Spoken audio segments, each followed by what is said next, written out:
The Cleveland Cavaliers are reportedly pursuing DeAndre Jordan, George Hill, and Lou Williams in advance of the NBA's February 8 trade deadline, according to the New York Times' Mark Stein and the Vertical Shams Charania. While Cleveland sits third in the Eastern Conference with a 27-17 record, prominent players told reporters earlier this week that the roster had a talent problem. According to Stein, the Cavaliers would be willing to part with veterans like Tristan Thompson and J.R. Smith to bring in new veteran additions. Of course, Cleveland's real trade asset is Brooklyn's 2018 first-round pick, something that they would reportedly prefer to keep but will almost certainly would need to be involved for any major deal.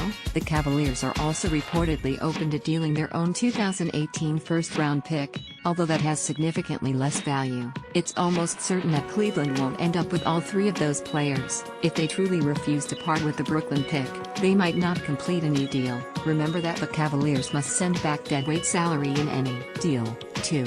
Since they're so far over the salary cap, it's another pill that potential suitors must swallow if they deal with Cleveland, whose assets, the two picks, one significantly more valuable than the other, and perhaps Sadie Usman, are marginal. Sacramento is definitely motivated to move Hill, a proven veteran who is filling a marginal role on an awful team. It's not clear whether Los Angeles will be a seller, though. Their ceiling isn't high, but they've won 6 straight games, and 12 of their last 15, to push themselves back into the playoff picture. Earlier in the season, certainly, Jordan and Williams may have been available, but if Los Angeles maintains their current trajectory, do they hold on to veterans like Williams and Jordan to see what happens? Which of those three players makes the most sense?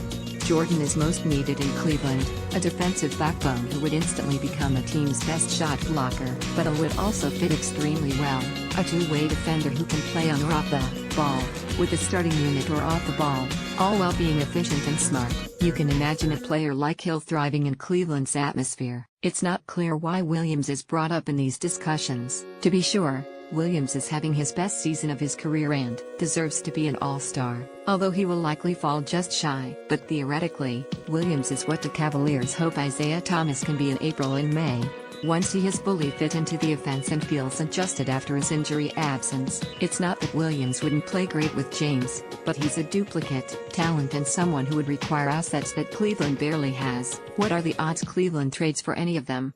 I believe Cleveland should trade the Brooklyn pick, and I outlined the reasons in this post, but I'm still not totally convinced that will happen, nor am I certain that any of these three players are the answer. Let's guess that there's a 4.6 chance out of 10 that the Cavaliers trade for any of these three players.